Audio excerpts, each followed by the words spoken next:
भगवान श्री कृष्ण को बिठाया। केवल भगवान श्री कृष्ण ही थे, बस कृष्ण को बिठाया। अब सेठ जी ने कहा पुजारी किसे बनाए,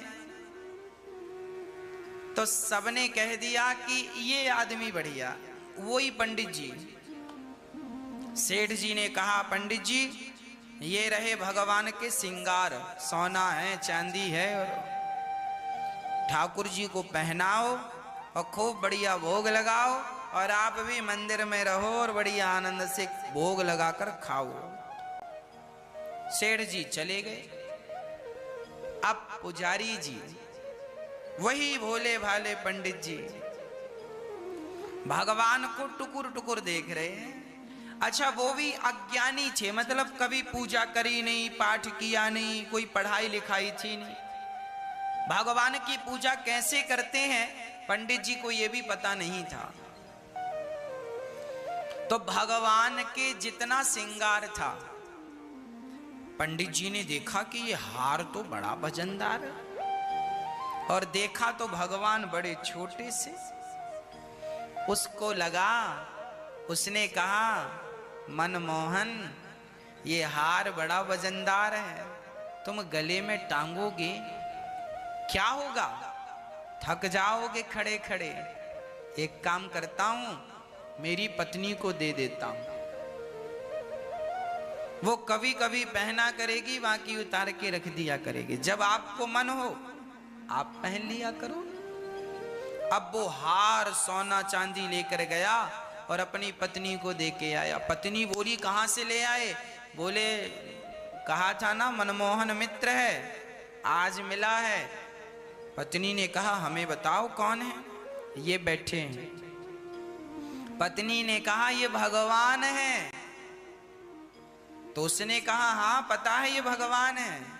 अरे तो इनका सामान हमें दे रहे हैं। अरे सुनो, तुम दोनों कभी कभी अदल बदल के पहन लिया करो, अभी तुम पहनो, जब ये कहेंगे तो इन्हें दे देंगे। कोई चोरी करके थोड़ी भाग रहे हैं, घर की बात है, हम ही तो पुजारी हैं। जाओ। पत्नी को समझाकर भेज दिया। अब पुजारी जी खड़े हैं। अब पुजारी जी पूजा कैसी कर रहे हैं सुनिएगा। पुजारी जी कह रहे हैं भगवान से, सुनो प्रभु, हमने सुना है आपको नहलाना पड़ता है, आपके लिए बताओ कितनी बाल्टी पानी लाएं? आप एक बाल्टी में नहा लोगे कि 2 बाल्टी लाएं कि 3 बाल्टी लाएं? अच्छा सुनो मनमोहन, श्याम सुंदर, ऐसा करो कि पता नहीं हमारी बाल्टियों के पानी से आपको संतुष्टि होती है कि नहीं। एक काम करो, पास में यमुना जी बह रही है, जाकर मन से नहा लो, जितनी देर नहाना उतना नहाओ, जितनी बाल्टियों से नहाना नहाओ, कोई पाबंदी नहीं, जाओ। अब वो आंख बंद करके बैठ गया और यही भाव रच रहा है कि मेरे मनमोहन, मेरे श्याम सुंदर जाकर बढ़िया यमुना में डुबकी लगा रहे हैं। देखो ये मानसिक पूजा है। पुजारी जी भगवान के लिए भाव बना रहे हैं कि ठाकुर जी मेरे श्याम सुंदर स्नान कर रहे हैं। 1 घंटे बाद आंख खोला, पर देखो 1 घंटे, वो मूर्ख आदमी था, अनपढ़ था, कोई जानता नहीं था, पर देखो ध्यान कितना बढ़िया करता था। आंख 1 घंटे बाद आंख खोली और कहा अच्छा आ गए। अच्छा अब सुनो, आपको गर्मी नहीं लग रही है? देखो कितना गर्म मौसम है, गर्मी है, और ये आपके कपड़े इतने वजन। अच्छा उसको कपड़े पहनाना आता ही नहीं था, तो उसने कहा आपको कपड़े क्या पहनाना, गर्मी है बढ़िया हवा लो। तो ऐसे ही खड़े हैं भगवान, निर्वस्त्र खड़े हैं, और वो कह रहा है ये वजनदार है कपड़े, ये पहनोगे बहुत गर्मी लगेगी, हम पहने हैं। उसने भी अपना कुर्ता उर्ता उतार दिया, देखो हम ही नहीं पहने, हमें गर्मी लग रही हो, तुम्हें गर्मी नहीं लगेगी, तुम भी ऐसी रहो हमारी तरह। कमर में कपड़ा लपेट दिया, बोले इतना ही ठीक है। अच्छा थोड़ी देर बाद बोला सुनो, हमने सुना है कि आपको भोग भी लगाना पड़ता है। अच्छा बताओ क्या खाओगे आप? भगवान से बात कर रहा है, कह रहा क्या खाओगे? उसने कहा सुनो, हमने सुना है कि तुमने छोटे में बहुत सारा मक्खन चुरा चुरा के खाया था, तो सुनो आज हम बनाएंगे तो दाल चावल सब्जी रोटी बनाएंगे, 4-5 प्रकार का आपको मिलेगा। एक काम करो आप जाओ और ये जो भक्त लोग हैं जिनके घर में बना है ताजा ताजा, सबके घर जा जाकर थोड़ा थोड़ा सबके यहाँ खाना, तो ज्यादा घरों में जाके खाओगे तो ज्यादा प्रकार का स्वाद मिलेगा, ज्यादा व्यंजन मिलेंगे। हाँ हम बैठे हैं आप जाओ। वो बैठा ही है, फिर आंख बंद कर लिया। अब वो भाव बना रहा कि भगवान गए और फलाने के घर कढ़ी बनी तो कढ़ी चावल खा रहे हैं श्याम सुंदर, तो किसी के घर में राजमा चावल बना तो ठाकुर जी राजमा चावल खा रहे हैं, तो किसी के घर में दाल चावल है तो ठाकुर जी दाल चावल खा रहे हैं, तो किसी के घर में बढ़िया देसी घी की पूड़ियां निकल रही हैं और भगवान पूड़ियों का स्वाद ले रहे हैं, किसी के घर दही बढ़िया दही ताजा ताजा दही, ठाकुर जी किसी के घर दही पी रहे, किसी के घर मक्खन, वो ऐसा भाव बना रहा है। और थोड़ी देर बाद जब भगवान खा गए, खा लिए, उसने आंख खोली, उसने कहा प्रभु भोजन हो गया? हाँ। अब एक काम करो, अब आपने खा लिया है, अब थोड़ा हम भी खाए, आप जब तक विश्राम करो हम आ रहे हैं। गया पत्नी के पास, खाया पिया मौज से, और पंडित जी दूसरे दिन जागे 10 बजे। 10 बजे जागे तो किसी ने कहा क्यों, भगवान तो 4 बजे जाग जाते हैं और तुम 10 बजे तुम ही सो रहे हो, भगवान को कब जगाओगे? उसने कहा तुम्हें पता नहीं है, भगवान रात को रास रचाते हैं गोपियों के साथ, लेट सोते हैं और सवेरे 4 बजे जगा के क्या करना, सोने दो। 10 बजे गया नहा धोकर भगवान के पास, प्रभु हम जल्दी इसलिए नहीं आए क्योंकि आप रास रचाने में लेट हो जाते हो, और लेट होते हो ना तो आपकी नींद भी लेट, हम जल्दी से जगा कर आपको क्या करना, अपना ही सब कुछ है, क्या कहीं जाना थोड़ी है, कोई हमारी नौकरी चाकरी थोड़ी है कि समय से ऑफिस में जाना है। आप तो भगवान हो, आपको कोई ऑफिस में थोड़ी जाना है कि टाइम से जाना है, आप तो आनंद से सोया करो, हम आपको 10 बजे जगाएंगे, आप लेट हो जाते हैं सोने में रात को। अब आया फिर वही हाल, नहाना है तो यमुना जी नहा आओ, कपड़े पहनना नहीं है क्योंकि गर्मी चल रही है, कपड़े पहनाए ना, और भगवान को ऐसी खड़ा करा रहा है। 4-6 महीने बीत गए ऐसी करते करते, रोज कहे जाओ खा के आ जाओ किसी के घर भी, और अपना जाए सो खाया है। पंडित जी ऐसे। कुछ दिन बाद सेठ जी आए, देखें तो भगवान की सेवा कैसी चल रही, आए तो भगवान नंगे खड़े। सेठ जी ने देखा हे भगवान, और जो भगवान के हार वार दिए थे वो पंडितानी पहन के घूम रही है। अब सेठ जी बड़े गुस्सा, हे पंडित जी क्या किया आपने, ओ भगवान के आभूषण कहां गए और नंगे क्यों खड़ा कर रखा, कपड़े क्यों नहीं पहनाए?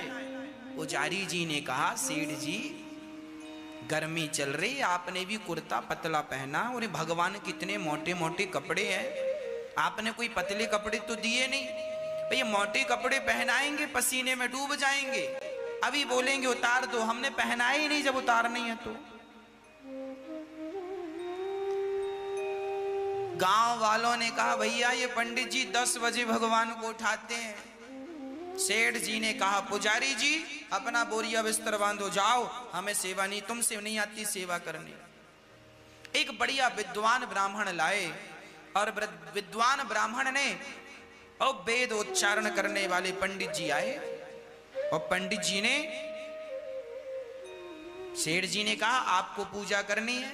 अब दूसरे वाले पंडित जी आए और दूसरे वाले पंडित जी ने सवेरे 4 बजे मंगल आरती की, भगवान को उठाया, नहलाया, दूध दही घी शक्कर शहद से और बढ़िया कपड़े पहनाए, आरती उतारी, श्रृंगार किया, खूब मौज की। रात हुई, पहली रात को सेठ जी ने सपने में भगवान आए और सेठ जी से बोले, सेठ जी वो पुराने वाले पुजारी लाओ, ये नए वाले पुजारी नींद ही पूरी नहीं हो पाती हमारी, बढ़िया खिलाते भी नहीं है, बढ़िया नहलाते भी नहीं है। तो सेठ जी ने सपने में ही कह दिया, प्रभु वो तो आपकी कोई सेवा नहीं करता था। भगवान बोले, वही सेवा करता था, वो भी स्वतंत्र था, मैं भी स्वतंत्र था, जितना मन करता था खाता था, जहां मन करता जाता था। इन्होंने तो बांध के रखा, सवेरे 4 बजे जागो, और वो कहता था कि रास रचाए हो, थोड़ा आराम कर लो, वो मेरी फिक्र करता, ये सवेरे 4 बजे आ जाते, घंटी हिलाते। अब सेठ जी को लगा जब भगवान कोई मंजूर है, सवेरे पंडित जी को बुलाया, नए पंडित जी को हाथ जोड़कर कहा, पंडित जी आप जाओ, वो पुराने पंडित जी करेंगे पूजा। पुराने पंडित जी को बुलाया, उनको सेवा सौंपी, बोले आप सेवा करना, भगवान अब तुम्हारी सेवा के आदी हो गए हैं और हम सेवा भेजते रहेंगे जो बनेगा। सेठ जी चले गए और अब वो पुजारी फिर भगवान से बात करने लगे, कल कैसे नहाए। वो इतना भोला था ना कि उसे पता ही नहीं कि भगवान की सेवा कैसी होती है, भगवान की पूजा कैसे होती है। एकदम मन बिल्कुल साफ शुद्ध निर्मल मन जन सो मोहि पावा, मोहि कपट छल छिद्र न भावा। इसलिए मैं आपसे कहा करता हूं कि आप भी सारा काम किया करो, पर काम करते हुए आप भाव यही बनाया करो कि आप अपने भगवान को, भगवान जी यमुना जी में स्नान कर रहे हैं हमारे श्याम सुंदर, और हम टुकुर टुकुर देख रहे हैं, भगवान जी डुबकी लगा रहे हैं, भगवान जी का हम दर्शन कर रहे हैं, भगवान जी खा रहे हैं, हम देख रहे हैं, हम भी खिला रहे हैं। करना कुछ नहीं है, पर एक भाव बनाना है, एक इमेजन करना है, ईश्वर का चिंतन करना है। आप अपने घर पे ही रहकर सारा काम करते हुए भगवान का ऐसे चिंतन करते रहिए। जो ऐसे चिंतन करते हैं इसे कहते हैं मानसिक पूजा। ये मानसिक पूजा की विधा है। वो पंडित जी भगवान की सेवा करते और भगवान उनकी सेवा से बड़े प्रसन्न रहते। अब तो भगवान पुजारी जी से बात करने लग गए। पुजारी जी कहते नहा आओ, तो भगवान नहा के आए, ये आंख बंद किए हैं, तो भगवान ही आवाज लगाते, पुजारी जी हमने नहा लिया, अच्छा ये बताओ कपड़े पहनोगे ना? आज मत पहनाओ, गर्मी ज्यादा है। और जब सर्दी आई तो पंडित जी बढ़िया सॉल वॉल ओढ़े बैठे। पुजारी जी ने कहा सुनो, आज तो सर्दी है तो कपड़े पहना दें? भगवान बोले पहना दो। तो पुजारी जी को आता ही नहीं था कौन सा कपड़ा कहां पहनाना, तो नीचे वाला ऊपर पहनाए, ऊपर वाले कपड़े जो यहाँ दुपट्टा डालने था तो दुपट्टा कमर में लपेट दिया, और जो कमर में पहनाना था उनका घेरा लहंगा जैसा वो गले पर बांध दिया, और भगवान के गले पे पूरा छाता जैसा बन गया। और बड़े प्रसन्न से कहे कि प्रभु आपने पहन लिए कपड़े, सर्दी तो नहीं लग रही है? भगवान बोले तुमने छाता बना दिया है ना, तो सर्दी ऊपर ही ऊपर रह जाती है, नीचे नहीं आ रही है। अब भगवान मुस्कुराए और वो जाने ही ना कि कैसे कपड़े पहनाने हैं, वो ऐसे पहनाता उल्टे। और सर्दी थी सो बोले कि आप खाने जाओगे? सुनो, भगवान बोले आज हमारा मन नहीं है कहीं जाने का, बहुत सर्दी है, हवा चल रही है ठंडी ठंडी, आज पंडितानी ने जो बनाया है वो ले आओ। तो वो गया, पंडितानी ने जो बना रखा था पत्नी ने, तो पत्नी ने परोस दिया, खाओ। बोले अभी नहीं खाएंगे, आज भगवान को सर्दी लग रही है, कहीं गए नहीं खाने, आज ठंडी ठंडी लहर चल रही है हवा, तो आज हम उनको यहीं खिलाएंगे। थाली लेकर गया और भगवान से कहा प्रभु रोज तो आप खाते थे और रोज भगवान पूछता था आज क्या खा के आए, तो बोला आज फलाने के घर गए तो वहां कढ़ी चावल खाए, उनके यहाँ गए तो आज पूरी सब्जी खाई, उनके यहाँ गए तो बढ़ई बन रही थी वो खाए, उनके यहाँ गई तो ये खाया, सब भगवान बताएं। और आज बोला प्रभु आज तो कुछ नहीं, आज तो सिंपल दाल चावल सब्जी रोटी है, आप खाओ। भगवान खाते हैं, वो टुकुर टुकुर देखता है। भगवान उन्हीं को मिलते हैं भक्तों, भगवान खाते भी हैं, भगवान आते भी हैं, भगवान बात भी करते हैं, भगवान चलते फिरते दिखते भी हैं, पर कब? जब हम सहज बन जाएं, सरल बन जाएं, हमारा प्रेम सिर्फ भगवान के चरणों में हो जाए, हम उनके हो जाएं। जिस दिन हम उनके हो जाएंगे उसी दिन भगवान तुम्हारे हो जाएंगे, बात पूरी हो गई। हम उनके हो नहीं पाते, हम उनके होते हैं तो 5% 10%, जबकि काम बनेगा 100% से। वो पुजारी जी सेवा करते हैं, भगवान आनंद से उनकी सेवा को स्वीकार करते हैं। कहने का अर्थ ये है, यदि ऐसी सहजता ऐसी सरलता हम में आ गई, आज पढ़े लिखे लोग बिहारी जी के मंदिर में जाकर भी, वो बहुत सारे लोग तो भगवान की दृष्टि से दर्शन करते हैं, पर कुछ लोग तो यही सोचते हैं ना कि ये तो पत्थर की मूर्ति है। जब तुमने पत्थर का मान ही रखा है तो तुम्हें भगवान का दर्शन कैसे होगा? जब भगवान मानोगे तब भगवान का दर्शन होगा। इसलिए निर्मल मन जन सो मोहि पावा, मोहि कपट छल छिद्र न भावा। जितनी सहजता होगी, जितनी सरलता होगी, उतने जल्दी भगवान रीझ जाएंगे। न जाने कौन से गुण पर दया निधि रीझ जाते हैं। आत्मदेव जी नाम के एक पंडित जी थे, भगवान की बड़ी भक्ति करते थे। उनके घर में कोई संतान नहीं थी, पुत्र नहीं था। अच्छा, जिनके घर बेटा नहीं है ना, वो लोग रोते हैं कि बेटा हो जाए, और जिनके घर बेटा है वो अपनी मां की सेवा नहीं करते, अपनी मां को रुलाते हैं, अपनी मां को सताते हैं। मां रोया करती थी कि भगवान एक बेटा दे दे, एक बेटा दे दे। वही बेटा जब आया तो अपनी मां को सताने लगा, दुत्कारने लगा, ठुकराने लगा। 2 रोटी भी प्यार से नहीं देता। इसलिए कहता हूं मेरी मां, बच्चों को ऐसे संस्कार देना कि वो सदा आपकी सेवा करें। हाँ, माही मंदिर माही पूजा,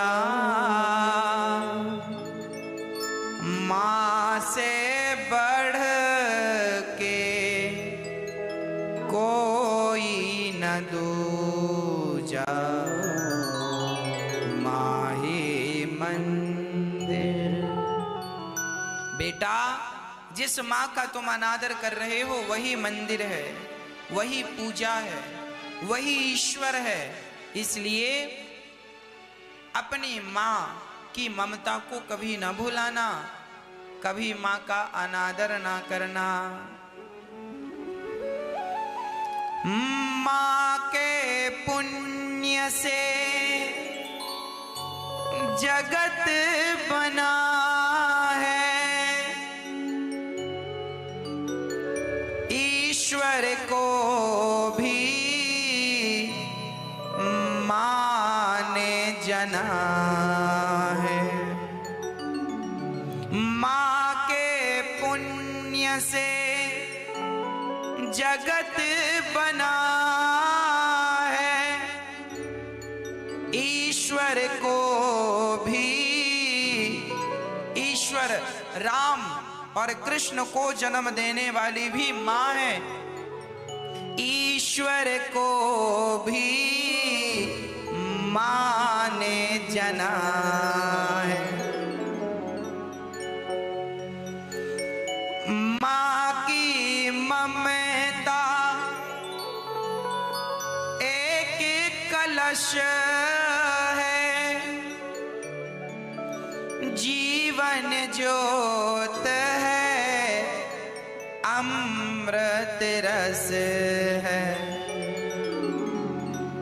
क्या अंबर और क्या ये धरती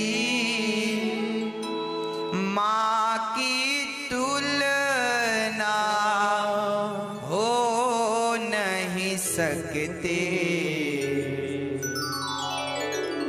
युग आते हैं, युग जाते हैं, माँ की गाथा दोहराते हैं। बड़े बड़े ज्ञानी कहते हैं, माँ का रुतबा सबसे ऊंचा। माहे मंदिर माहे पूजा, माँ से बढ़ कर कोई न दूजा। क्या अंबर और क्या ये धरती माँ की तुलना हो नहीं सकती। युग आते हैं, युग जाते हैं, हर युग में माँ रही है। भगवान को माँ बड़ी पसंद है, आपको पता है? जैसे कृष्ण को गौ माता पसंद है, ऐसे कृष्ण को यशोदा माता पसंद है। राम जी ने 3 माएं, कृष्ण जी ने 2 माएं। हाँ जी, किस्मत वाले होते हैं वो जिनकी बहुत माताएं होती हैं। हाँ, इसलिए हर माँ को अपनी माँ की दृष्टि से देखा करो। हर माँ मेरी माँ है। भगवान को माँ शब्द सबसे ज्यादा पसंद है, इसलिए भगवान के नाम में भी माँ है। कौन सा नाम? लोग कहते हैं ना परमात्मा। परमात्मा में माँ है कि नहीं? ये माँ। और सुनो, आत्मा, हमारी आत्मा में भी माँ है। और महात्मा, महात्मा साधु, महात्मा में भी माँ है। भगवान ने माँ माँ जहां जहां रखा है वो भगवान को बड़े प्रिय है, पसंद है। युग आते हैं, युग जाते हैं, माँ की गाथा ये दोहराते हैं। बड़े बड़े ज्ञानी कहते हैं, माँ का रुतबा सबसे ऊंचा। माहे मंदिर माहे पूजा।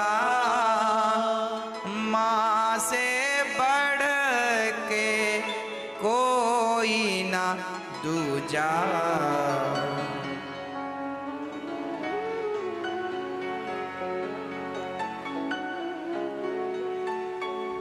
जन्म जन्म माँ, जन्म जन्म की, हर जन्म में कहीं भी जाओ, किसी भी योनि में जाओ, बिना मां के गति नहीं।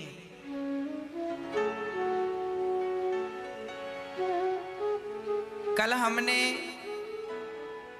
एक बंदरिया को देखा, उसके 2 बच्चे थे, बूढ़ी थी, एक बच्चे को ऊपर बिठा रखा था, एक को नीचे लटका रखा था, दोनों बिल्कुल अभी के जाए बच्चे हैं। माँ कोई भी माँ हो, चाहे गाय अपने बछड़े से कितना प्यार करती है, आपको पता होगा बंदरिया का बच्चा यदि मर जाए तो भी वो माँ अपने मरे हुए बच्चे को नहीं छोड़ती।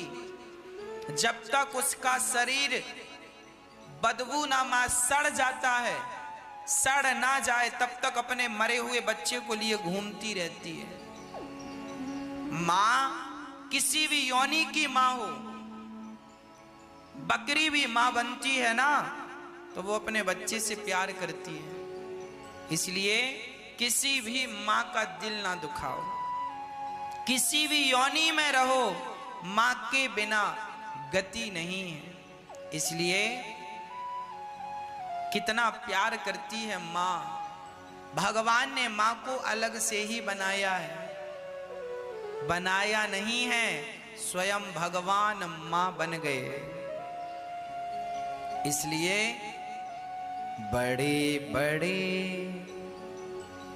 ज्ञानी कहते हैं माँ का रुतबा सबसे ऊंचा, माँ ही मंदिर माँ ही पूजा, माँ से बढ़ के कोई ना दूजा।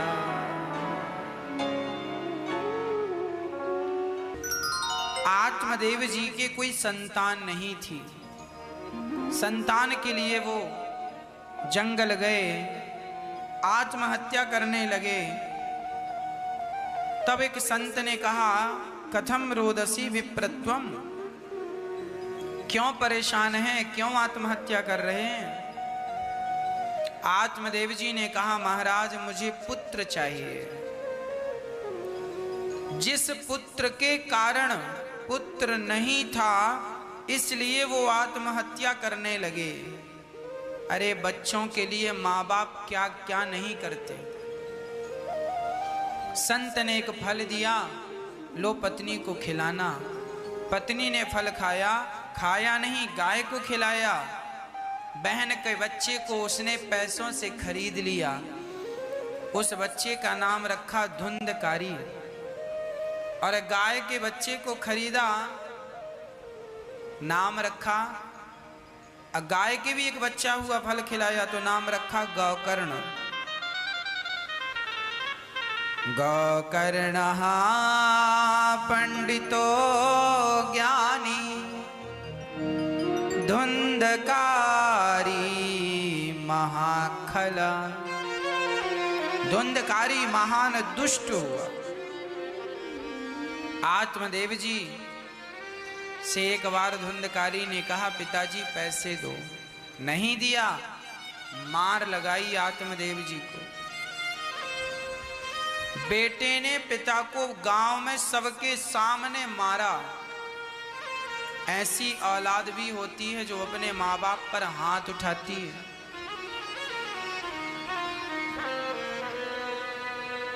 इसलिए कहता हूं, संस्कार का बीज बोते रहना तो फसल अच्छी होगी। संस्कारों के बीज नहीं बोए तब काम बिगड़ेगा। धुंधकारी बिगड़ता गया, शराब जुआ सब करता, पिता को मारता। एक दिन आत्मदेव जी रो रहे थे, क्यों? बेटे ने मारा है इसलिए। समझाया गौकर्ण जी ने। गौकर्ण जी ने कहा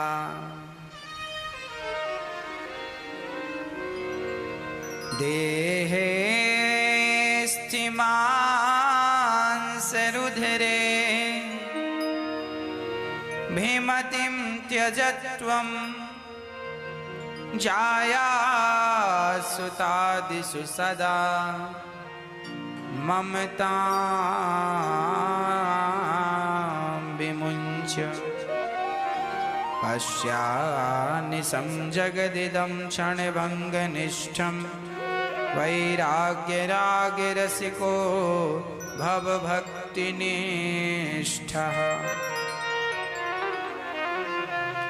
गौकर्ण जी ने समझाया, ये बताओ पिताजी क्यों रो रहे हो? पिताजी ने कहा बेटा तेरा भाई जो धुंधकारी है ना, वो मुझे मारता है, अपने बाप को मारता है बेटा। गौकर्ण जी ने समझाया पिताजी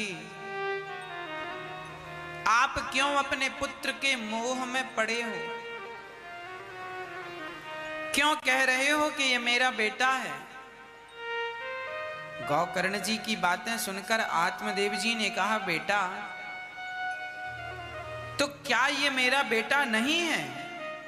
गौकर्ण जी ने कहा पिताजी कोई किसी का पुत्र नहीं, कोई किसी का पिता नहीं। अच्छा एक बात बताओ,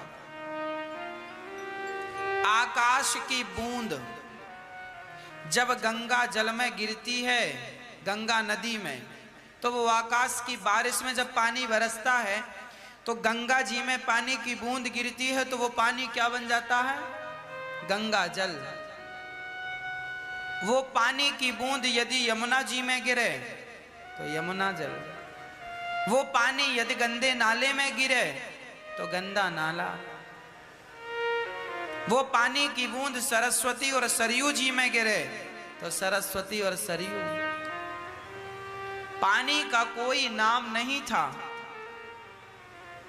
गंगा की संगत मिली तो पानी गंगा बन गया, यमुना की संगत मिली तो पानी यमुना बन गया। उसी तरह पिताजी कोई किसी का पुत्र नहीं है, ये सब भगवान के द्वारा ये व्यवस्था है। कोई आ रहा है, कोई जा रहा है, कोई मान बैठा है कि ये मेरा पुत्र है, ये मेरा पिता है। कोई पिता नहीं है, कोई पुत्र नहीं है। अज्ञानवश लग रहा है ये मेरा है। जैसे आप सड़क में चलते हैं ना गाड़ी से, तो सड़क में ऐसा लगता है जैसे पानी भरा हो।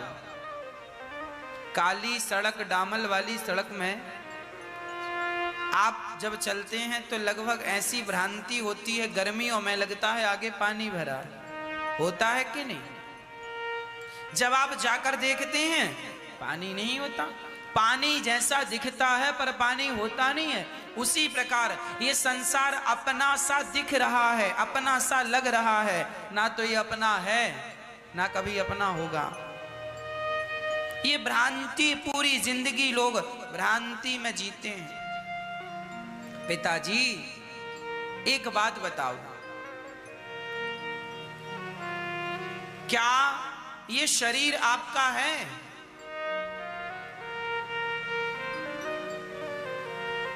आत्मदेव जी ने कहा बेटा शरीर तो मेरा नहीं है। पिताजी ये शरीर यदि आपका होता तो बुढ़ापे में कम दिखने लगा। आपका था शरीर तो रोका क्यों नहीं? हाथ में कमजोरी आ गई, शरीर आपका था, रोका क्यों नहीं? कमर झुक गई, शरीर आपका था, रोका क्यों नहीं? इसका तात्पर्य यही हुआ कि शरीर भी हमारा नहीं है, जो हमारे साथ है ये शरीर भी किराए की झोपड़ी है, ये शरीर भी किराए का मकान है। और जैसे किराएदार मकान को छोड़कर एक ना एक दिन चले जाते हैं, उसी प्रकार आत्मा इस शरीर रूपी मकान को छोड़कर चली जाएगी। हम सभी किराए के मकान में हैं।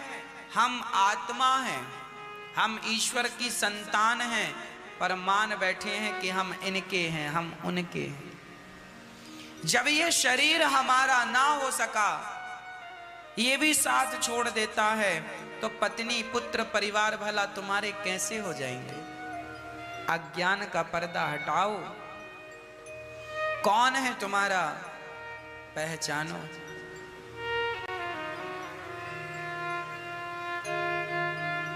भगवान की ये सृष्टि है, उन्होंने रचा है, और वही ये संसार को चला रहे हैं।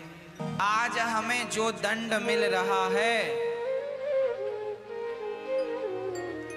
धड़ल्ले से लोग गौ हत्या करते हैं। सरकार को चाहिए कि गाय की हत्या बंद कराए। आज ये महामारी जैसी सजा पूरे विश्व को मिल रही है, ये गौ हत्या का श्राप ही तो है।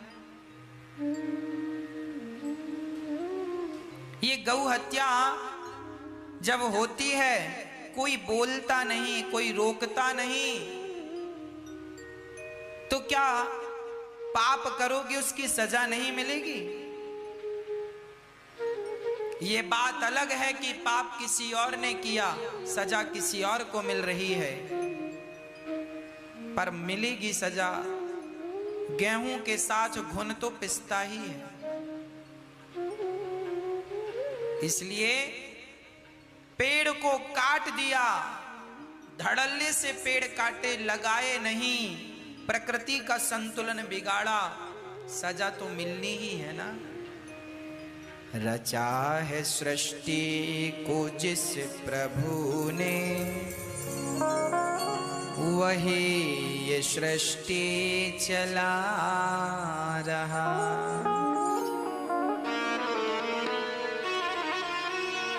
जो पेड़ हमने लगाया पहले, जो पेड़ हमने लगाया पहले, उसी का फल हम अब पा रहे हैं। रचा है सृष्टि को जिस प्रभु ने, वही ये सृष्टि चला।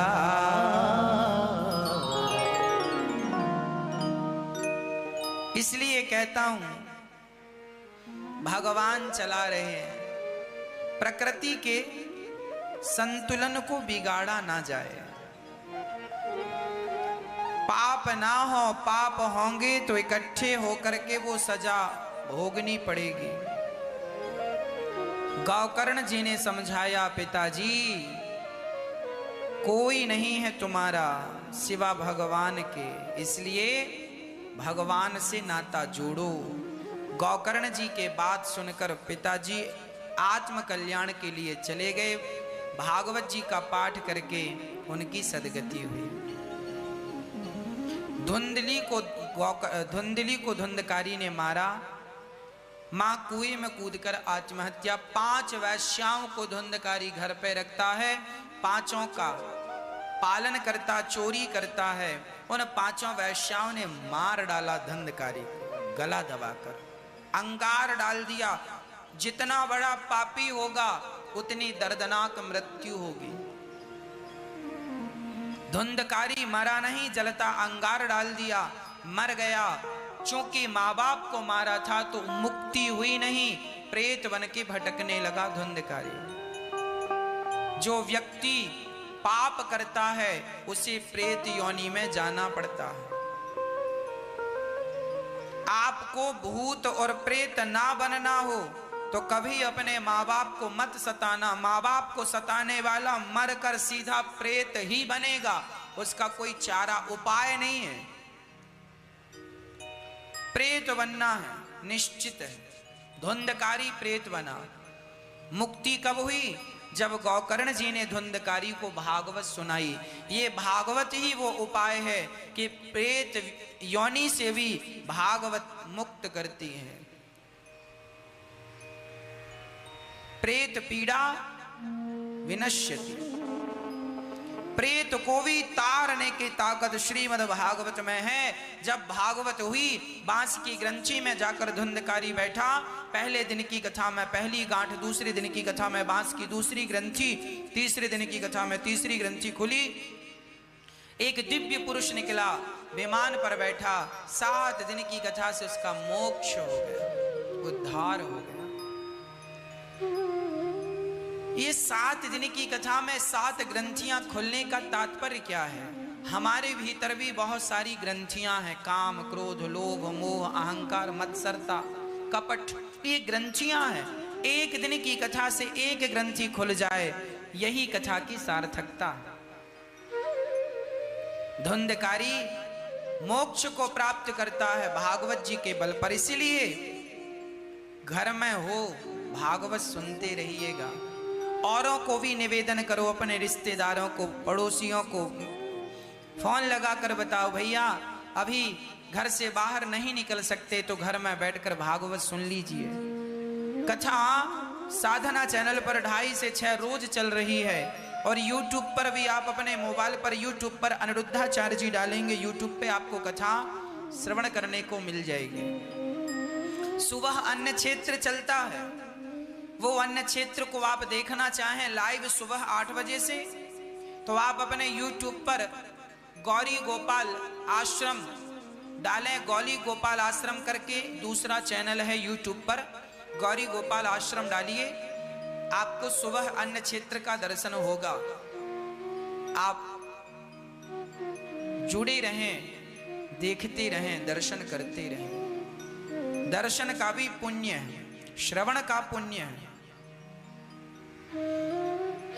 गौकर्ण जी ने दूसरी बार भागवत सुनाई, सभी के लिए विमान आया। सब जो भगवान की कथा जिन जिन के कानों में पड़ी, चाहे वो कुत्ता है, बिल्ली है, चींटी है, सबको जैसे आग की एक चिंगारी, सब कुछ जंगल में, चाहे बबूल का वृक्ष हो, आम का हो, नीम का हो, या बट का हो, या पीपल का वृक्ष कोई भी हो, आग की चिंगारी समूचे जंगल को जलाकर राख कर देती है। उसी प्रकार भगवान की कथा 84 लाख योनियों में कोई भी योनि हो, चींटी के कान में भी कथा चली गई तो कथा का काम कल्याण करना है, तारना है भगवान का नाम।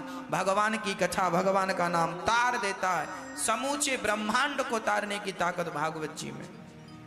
पर कब? जब कोई सुने तब।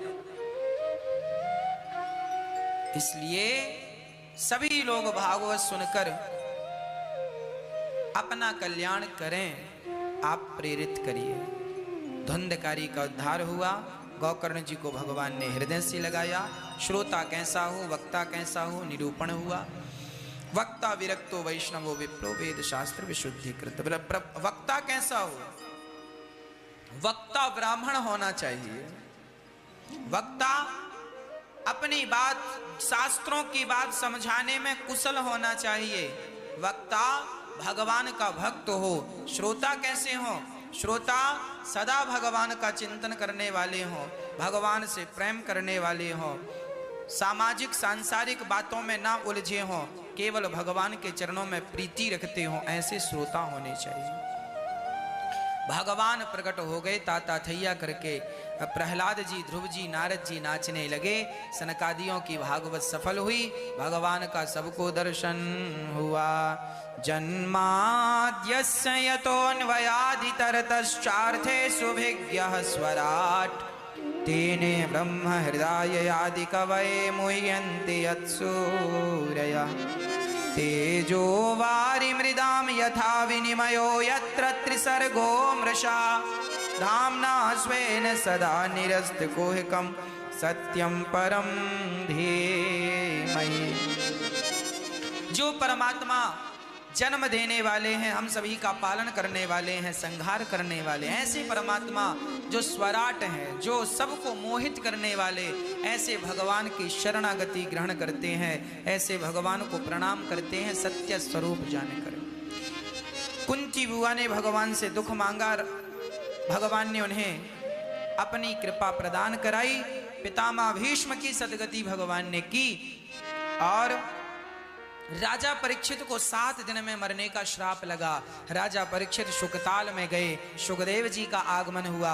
राजा परीक्षित गदगद हो गए। प्रश्न किया, गुरुदेव जिसे जल्दी मरना है उसे क्या करना चाहिए? सुखदेव जी कहते हैं, जिसे जल्दी मरना है उसे भगवान का गुणगान करना चाहिए। सुखदेव भगवान ठाकुर जी की दिव्य कथाओं का गुणानुवाद कर रहे हैं। और आइए सुखदेव भगवान का हम सभी दर्शन करें। आगे की कथा कल। आइए भगवत चिंतन करें। एक दिन उसके द्वार पर कोई संत आए। कहा, भैया जा रहे हैं तीर्थ यात्रा पर, पैदल हूं, हर गांव में भिक्षा मांग कर खा लेता हूं, सो भैया आज की रात यहीं गुजारनी है, तो तुम्हारे द्वार पर ही आज हम विश्राम करेंगे, तो भोजन की व्यवस्था करो। किसान बड़ा धार्मिक था, उसने बढ़िया संत के लिए कच्चा दे दिया, आटा इत्यादि। संत ने कच्चा ही मांगा। कहा, लो। संत ने बना करके उसे भोग लगाकर किसान को प्रसाद देकर ग्रहण कर लिया। संत ने सोचा कि इसका अन्न खाए हैं, कुछ इसकी सदगति। देखो संत के पास क्या है देने के लिए?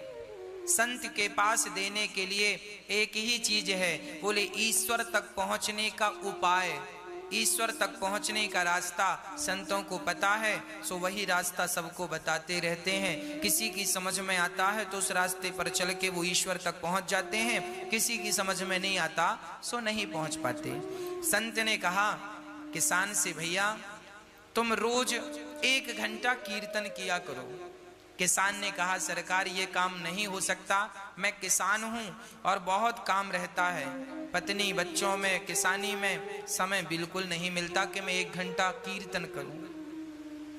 तो संत ने कहा, कोई बात नहीं, तुम 1 घंटा कीर्तन नहीं कर सकते तो पास में कोई मंदिर हो तो नियम बनाओ और नियम से 1 बार ठाकुर जी का दर्शन करने मंदिर जाया करो। किसान बोला, सरकार हम ये भी नहीं कर सकते, मंदिर थोड़ा 100-200 कदम पे दूर है, कई बार समय नहीं मिलता, भागना पड़ता है खेत की तरफ। अब संत बड़े चक्कर में पड़े, से क्या उपाय बताऊं? तो संत ने उसी से पूछा, अच्छा ये बताओ तुम क्या कर सकते हो? जो भी करना नियम से करना, वो नियम तोड़ना मत। यदि तुम इस नियम से चलोगे तो तुम्हारी भी नैया पार हो जाएगी। तो किसान बोला, मेरे बगल में घर के बाजू में एक कुम्हार रहता है, घड़ा बनाता है, आप कहो तो मैं उसका रोज दर्शन कर लिया करूंगा, ये नियम हो सकता? संत ने कहा, ठीक है, तुम उस कुम्हार का दर्शन किया करो, नियम बनाओ कि कुम्हार का दर्शन किए बिना तुम भोजन नहीं करोगे, नियम बनाओ। और कुम्हार को इस भाव से देखोगे कि ये भगवान है, और देखकर राम राम जरूर कर लेना, भैया राम राम, और ठाकुर जी का दर्शन कर लेना, उनमें ही वो ईश्वर है ये सोचकर। भले तुम्हें शुरू में ऐसा लगेगा ये कुम्हार है, ये कुम्हार है, पर धीरे धीरे उसे कुम्हार ना कहकर उसे भगवान जानकर उसको दूर से प्रणाम कर लेना, और देखे बिना ये नियम बनाओ कि भोजन नहीं करोगे। किसान बोला, ये ठीक है, ये मेरे बगल में है, मैं रोज देख लिया करूंगा, कोई ज्यादा वक्त नहीं लगेगा। संत चले गए। अब वो किसान रोज कुम्हार को देखता और भोजन करता। पत्नी बोलती, भोजन तैयार है, बोले अभी आता हूं देखकर। कुम्हार को जाकर देख लेता और भोजन करने बैठ जाता, फिर अपने काम करता। रोज का नियम था उसका। एक दिन उसने कुम्हार को देखा, सो कुम्हार नहीं था। तो कुम्हार की पत्नी से किसान ने कहा, क्यों जी तुम्हारे पति कहाँ हैं, कुम्हार भाई कहाँ हैं? बोले वो तो आज मिट्टी खोदने गए हैं। अच्छा, किसान मिट्टी खोदने गया। पत्नी बोली किसान की, आओ भोजन ठंडा हो रहा है, भोजन कर लो। किसान बोला, वो कुम्हार से मैंने आज राम राम नहीं की, भोजन नहीं कर सकता, अभी आता हूं। तो कुम्हारिन से पूछा, वो किस तरफ गया है? बोले फलाने खेत में मिट्टी खोदने गए हैं। तो वो किसान दौड़ा। अच्छा, कुम्हार मिट्टी खोद रहा था, तभी अचानक उसको खुदाई करते करते एक सोने का घड़ा मिला, उसमें ढेर सारे सोने के सिक्के भरे थे। अब कुम्हार को सोने का घड़ा मिल गया, अब उसने देखा कि हमें किसी ने देखा तो नहीं। तब तक दौड़ा दौड़ा किसान आ रहा था, और जैसे ही किसान आया तो कुम्हार को देख लिया, और कुम्हार को देखकर किसान वापस जाने लगा। राम राम भैया। कुम्हार को किसान भगवान के रूप में देखता था और राम राम रोज करता था, राम राम। वो किसान जाने लगा। अच्छा, कुम्हार को क्या लगा कि इसने देख लिया, तो कुम्हार ने आवाज लगाया, भैया रुको। तो किसान ने कहा, ना रुकने की जरूरत नहीं है, हमने तो देख लिया। किसान तो ये कह रहा था कि हमने तुम्हें देख लिया, पर कुम्हार को लगा इसने सोने का घड़ा देख लिया। तो फिर आवाज लगाई कुम्हार ने, सुनो देख लिया है सो किसी से कहना मत, आधा तुम रख लो आधा हम रख लेते हैं। तो किसान रुका, बोली किसकी बात कर रहा है। किसान गया और जाकर देखा तो दोनों देख के दंग रह गए। ढेर सारा धन उन्हें जमीन के भीतर गड़ा हुआ मिल गया।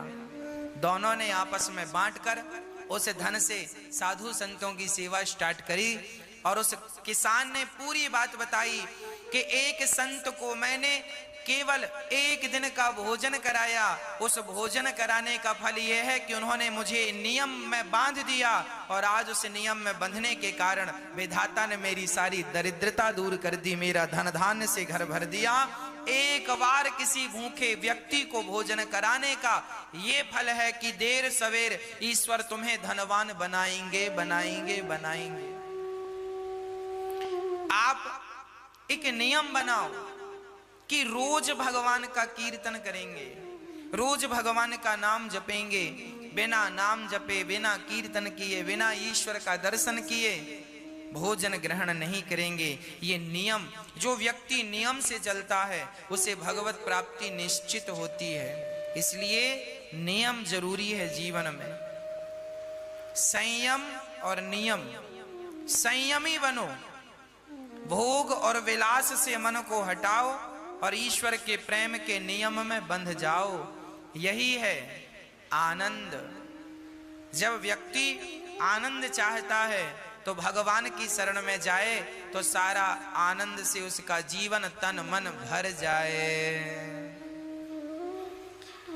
विश्वोत्पत्त्यादि है तबे, भगवान क्या करते हैं, विश्व की उत्पत्ति, पालन और संहार करते हैं। भगवान का काम है विश्व की उत्पत्ति, पालन और संहार, है ना। भगवान की शरण में जो है उनका बाल भी मां का नहीं होता।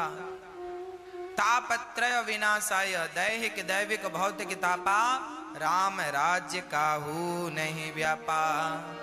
3 प्रकार के दुख सबके जीवन में होते हैं। कोई तन दुखी, कोई मन दुखी, कोई धन बिन रहते उदास। थोड़े थोड़े सब दुखी, सुखी राम के दास। कोई तन से दुखी है, कोई मन से दुखी है, कोई धन के बिना परेशान है। आज सब ही दुखी हैं। कोई तन से दुखी, कोरोना तन से ही तो दुखी कर रहा है। कोई तन के लिए परेशान, तन से दुखी है।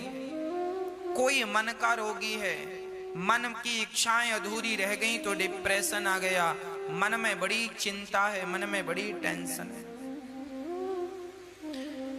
हमें बड़ा आश्चर्य लगता है तब जब लोग ये कहते हैं महाराज जी हमें बड़ी चिंता है। हमें सुनकर बड़ा आश्चर्य लगता है तब जब लोग ये कहते हैं कि फला व्यक्ति डिप्रेशन में चले गए। मैं बिल्कुल अपनी प्रैक्टिकली बात कर रहा हूं। मुझे बहुत आश्चर्य लगता है जब ये कहते हैं लोग गुरुजी बड़ी चिंता है।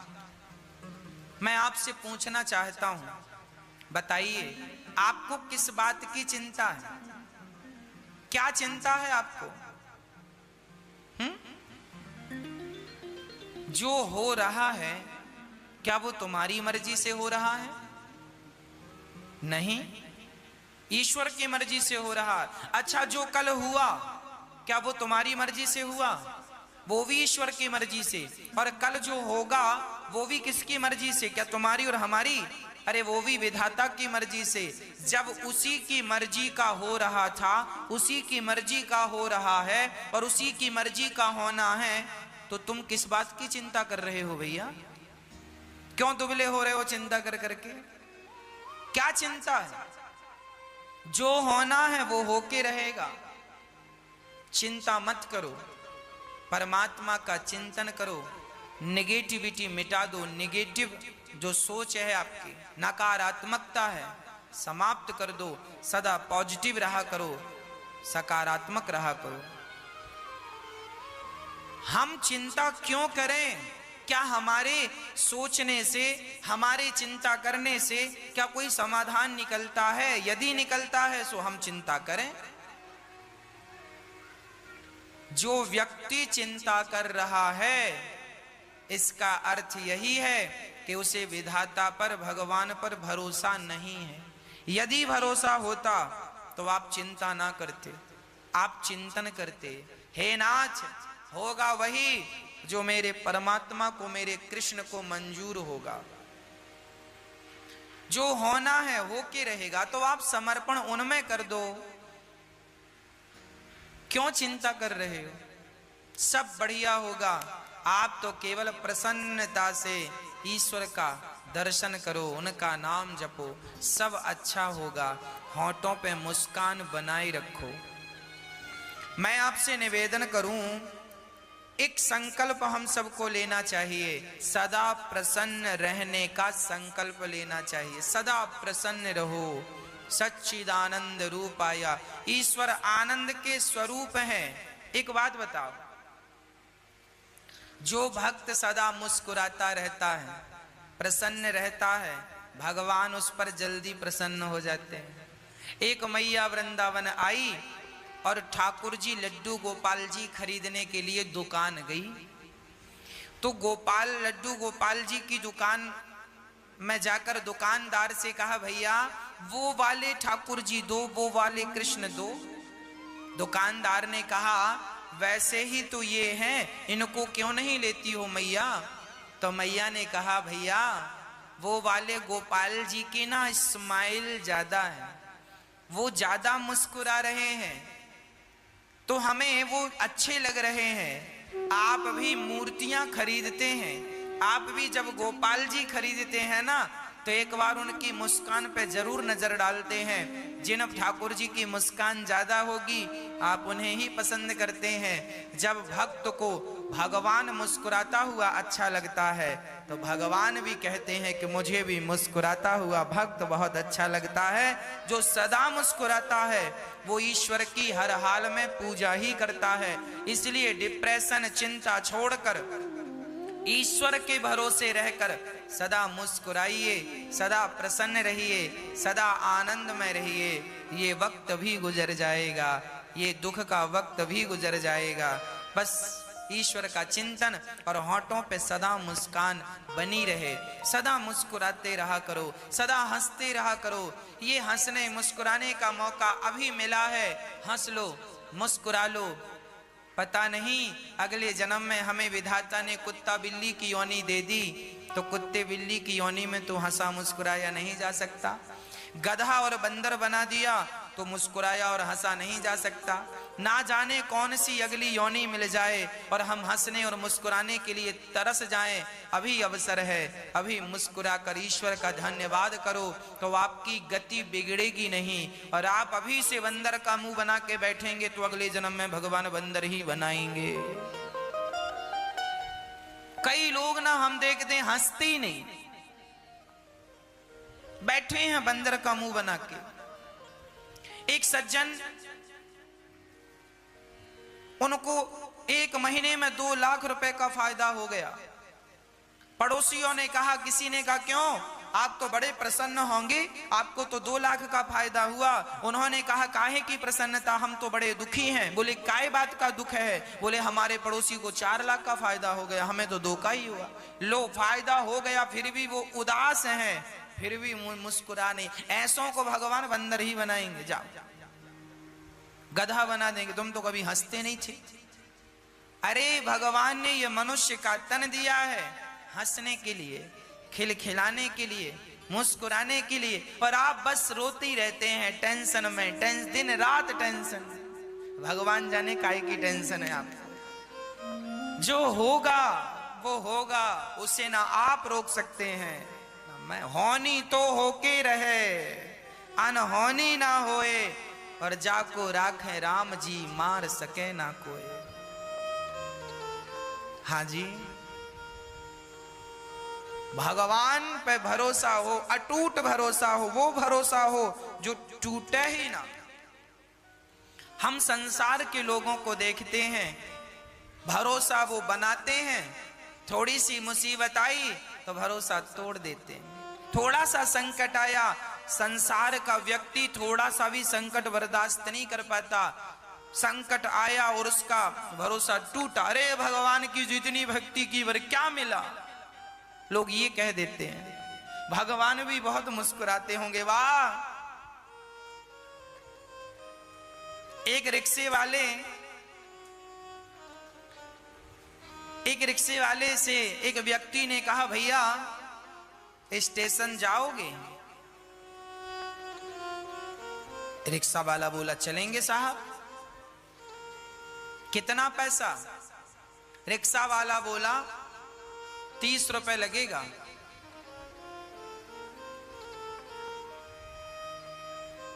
तो वो व्यक्ति बोला, भैया मैं बुजुर्ग हूं और 4 कदम की दूरी पे स्टेशन है, मैं स्टेशन सोसाइटी पे ही रहता हूं और इस इतने दूर का 30 रुपए लेगा?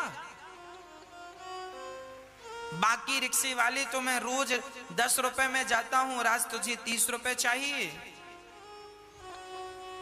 30 रुपए, इतनी सी बात का 30 रुपए मांग रहा है।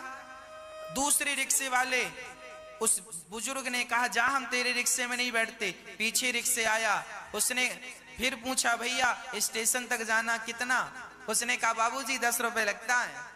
अरे 10 रुपए लगता तो ये 30 रुपए क्यों बोल रहा है? सोचो, 10 रुपए का काम है और मांग कितना रहा है? 30 रुपए। उसी तरह हमारी हालत है। हमने भगवान का भजन तो 10 रुपए का किया, हमने भगवान को याद तो 10 रुपए का किया, और मांग कितने रहे? 30 रुपए दे दो भगवान। 16 सोमवार का व्रत किया है, अब 16 सोमवार के बदले मांगा क्या? बहू को बेटा ही होना चाहिए। भगवान शंकर जी बेटी ना हो, 2 बेटी ऑलरेडी, हमने बड़ी श्रद्धा से पूजा किया, पूजा करी 10 रुपए की और बेटा मांग रही है 30 रुपए का। अब देख लो, लोग अपना बजट नहीं बढ़ाते हो, भगवान से बड़ा बड़ा बजट मांगते हैं। अरे भैया, आप भी भगवान से प्रेम ज्यादा करो, प्रेम ज्यादा करो, भक्ति ज्यादा करो। आप अपना बजट बढ़ाओ। जब प्रेम का, भक्ति का बजट बढ़ेगा तो आपको मांगने की जरूरत ही नहीं पड़ेगी। भगवान स्वयं बिना मांगे आपको देते रहेंगे।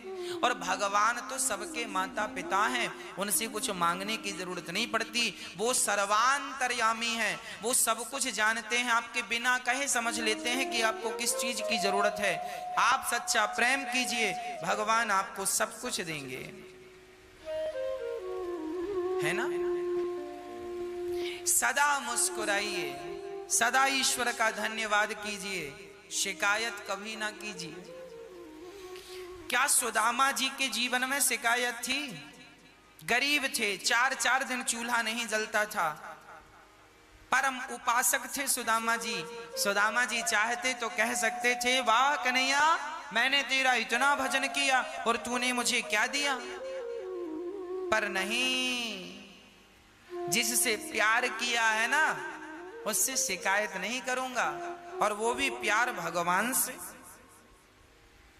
कोई शिकायत नहीं। जहां प्रेम है वहां शिकायत नहीं है, और जहां शिकायत है वहां प्रेम नहीं है। इसलिए भगवान कहते हैं राम ही केवल प्रेम प्यारा, मुझे केवल प्यार करो, मुझे पैसा हीरा मोती सोना चांदी मत दो, फूल फूल फल मुझे कुछ मत दो, दूध दही मुझे कुछ मत दो, पर मुझे केवल भक्त प्यार करे। भगवान प्रेम का भूखा है। अरे प्रेम करने से तो भगवान बिक जाते हैं, कोई खरीदना चाहे सो उसे खरीद ले।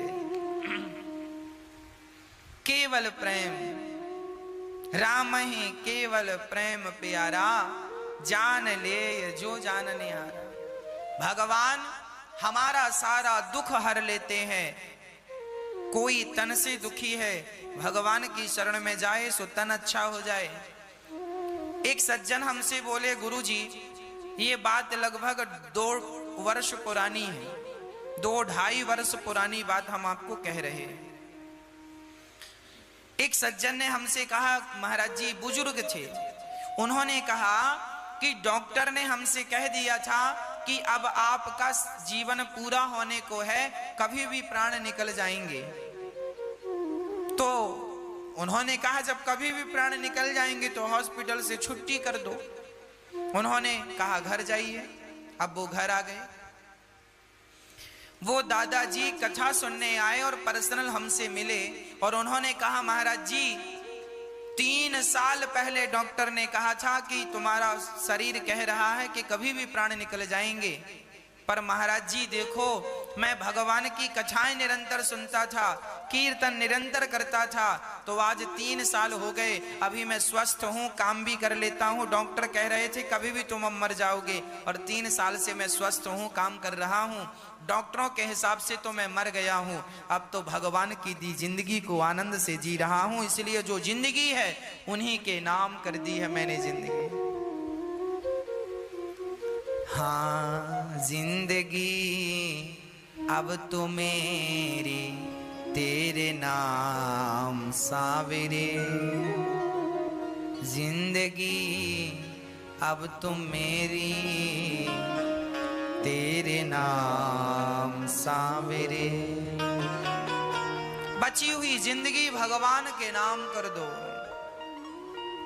जब हम जिंदगी भगवान को सौंपते हैं, उनके नाम कर देते हैं, उनकी चिंता है। इसलिए कोई तन दुखी कोई मन दुखी, कोई धन बिन रहत उदास, थोड़े थोड़े सब दुखे सुखे राम के दास। कोई तन से दुखी कोई मन से, कोई धन के बिना सुखी कौन? जो भगवान के भरोसे हैं। जो भगवान के भरोसे हैं वो बहुत सुखी हैं। इसलिए भरोसा किसका? केवल कृष्ण का भरोसा। मुझे और किसी के भरोसे की जरूरत नहीं है, किसी के भरोसे की चाहत नहीं है, भरोसा केवल कृष्ण का है। ऐसे भगवान जो हमारे समस्त दुखों का नाश करते हैं, ऐसे भगवान को, श्री राधा सहित कृष्ण को श्री कृष्णाय वयम नुमः, ऐसे भगवान को हम हृदय में बसाते हैं। यम प्रव्रजन्तमनुपेतमपेत कृत्यम, द्वैपायनो विरह कातर आजुहाव, पुत्रेति तन्मयतया तर्वुभिने दुस्तं सर्वभूत हृदयं मुनिमानतोऽस्मि। श्री सुखदेव भगवान का जन्म हुआ और जन्म लेते ही सुखदेव जी सन्यासी हो गए। ऐसे सुखदेव भगवान को नमस्कार करते हैं। 88,000 ऋषि बैठे हैं नैमिषारण्य में, और 88,000 संतों के बीच में सूत जी आए, तो सूत जी का खड़े होकर सारे संतों ने अभिवादन किया और सूत जी से कहा, महाराज हमें कथा सुनाओ। सूत जी ने कहा आप हम सबका सम्मान खड़े होकर क्यों करते हैं? बोले धन वृद्धा बल वृद्धा आयुर्वृद्धा तथैव च ते सर्वे विज्ञान वृद्धाश्च किंकरा शिष्य किंकरा। कोई धन में बड़ा हो तो धनवान कहलाता है, बल में बड़ा हो तो बलवान कहलाता है, आयु में बड़ा हो तो आयुवान कहलाता है, पर जो ज्ञान में बड़े हैं वो सबसे बड़े माने जाते हैं। आपकी आयु 20 वर्ष की है और आप ज्ञान में सर्वश्रेष्ठ हैं, इसलिए आप पूजनीय हैं, आप वंदनीय हैं, आपको हम वंदन करते हैं, आपका स्वागत करते हैं। सौनक आदि ऋषियों ने सूत जी से कहा हमें यह बताओ कि हमें कृष्ण की प्राप्ति कैसे हो। ऐसी कथा सुना दो सूत जी जिससे भगवान मिल जाए। देखिए जब भी कोई संत मिले तो उनसे भगवान को पाने का ही कोई मंत्र लीजिएगा, भगवान को पाने का ही कोई रास्ता पूछिएगा।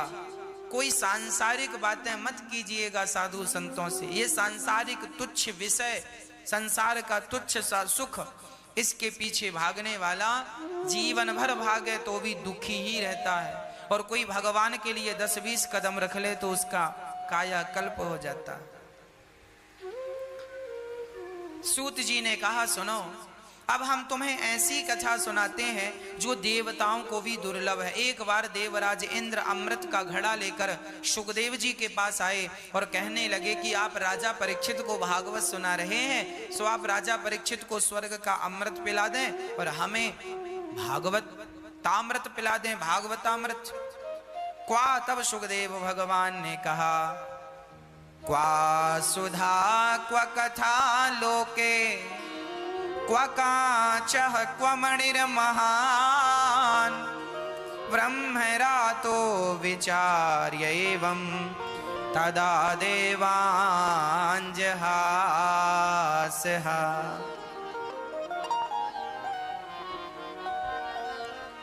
अच्छा, इंद्र ने बड़े बहाने से कहा। अच्छा, लोग ना बड़ा बहाना बना, कई बार ना कुछ काम बहाने से हो जाता। एक बार एक घर में ना पति पत्नी थे और उनके यहाँ अचानक एक मेहमान आ गए। मेहमान आ तो गए पर अब वो मेहमान जाने का नाम ही नहीं ले रहे। अब पति पत्नी बड़े परेशान। अरे राम राम राम, दिन भर खाता है, हम लोग 5-5 रोटी खाते, 10-10 खाता है तो जाता ही नहीं। अब पति पत्नी ने विचार किया अब कैसे कहें, मेहमान है, कैसे कहें कि जाओ, कहा भी तो नहीं जाता कि चले जाओ, कोई घर से कैसे भगाएगा। पत्नी पति दोनों ने विचार किया अब क्या करें। बोले एक काम करो, झगड़ा करते हैं नकली बहाना बनाने के लिए। तो ठीक है, कल शुरू करते हैं। हाँ, अब तो आज रात हो गई, कल की प्लानिंग हुई। उन्होंने सवेरे होते ही झगड़ा किया। पत्नी बोली सुनो जी, मैं जा रही हूं मायके, अब मैं भोजन नहीं बनाऊंगी, जब देखो डांटते रहते हो। पड़ोस वो मेहमान बाहर बैठे सुन रहे थे। अब पति भी डांटता हुआ, हाँ बड़ा मायके की धमकी, जाओ चली जाओ, क्या हम बनाकर खा नहीं सकते। अब वो उन्हें डांटे, वो उन्हें डांटे, वो झूठ मूठ का वो जाओ, वो झूठ मूठ का पत्नी लगी रोने रोने, जोर जोर से रोने लगी। मेहमान को लगा हे भगवान आज तो कुछ मिलेगा नहीं खाना पीना। तो मेहमान ने आवाज लगाई सुनो हम जा रहे हैं। मेहमान चले गए। तब तक पति बोला सुनो गए, अब मत रो, अब काहे रो रही हो, हमने कोई जानबूझकर थोड़ी डांटा, हमने तो ऐसे ही डांटा, सच्ची का थोड़ी डांटा, झूठ का डांटा। तो पत्नी बोली हाँ हम भी सच्ची का थोड़ी रो रही हैं, हम तो झूठ का रो रही हैं। तब तक मेहमान आके बोला हम भी सच्ची के थोड़ी गए थे, हम भी झूठ की तो गए थे। तुम सच्ची का डांट नहीं रहे थे, तुम सच्ची का रो नहीं रही थी, तो हम भी सच्ची के नहीं गए, हमें पता था कि तुम बहाने कर रहे हो। मेहमान आए, बोले चलो भूख लगी है बनाओ। अब वो लगी बनाने। कई बार काम बहाने से हो जाता है, पर कई बार नहीं भी होता। तो ऐसा ही है कि बहाने से इंद्र बहाना लेके आए कि स्वर्ग का अमृत आप पिला दो परीक्षित को, और हमें कथा अमृत पिलाओ, कथा का अमृत पिलाओ। बहाने की बात याद आई सो मुझे एक बहाना और याद आ गया। एक बूढ़ी मैया थी, उनके घर एक साधु आए। साधु को देखकर मैया ने कहा, महाराज बैठो, हम आपको भोजन कराएं, भोजन कराएं। संत बोले, हाँ हाँ हम तब तक पूजा कर रहे हैं, आप भोजन बनाओ।